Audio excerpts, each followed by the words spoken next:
ګرانو کتونکو السلام علیکم. زه محمد سلمان همدرد د حق غږ پښتو چینل خبري لنډیز کې ستاسو کوربه اوس تاسو پام را اړوم د مهمو خبرونو لنډیز ته.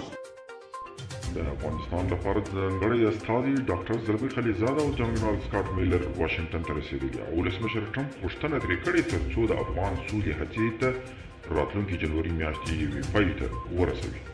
بل خوا ټاکل شوې ده چې د راتلونکي یکشنبې په ورځ ولسمشر ټرمپ له افغانستان څخه د سرتیرو د ایستلو په اړه یو مهم اعلان وکړي. افغان او ایراني چارواکو په پلازمینه تهران کې د افغانستان او ایران ترمنځ د ستراتیژیک تړون په اړه بحث او خبرې کړي. دغه مذاکراتو کې د دواړو هیوادونو د بهرنیو چارو مرستیالانو برخه اخیستې.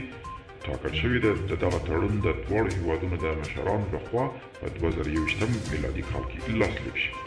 د امریکا ولسمشر ډونالډ ټرمپ د لومړي ځل لپاره په یو ټویټ پیغام کې په دې اعتراف کړی چې ټاکنې بایډن ګټلي.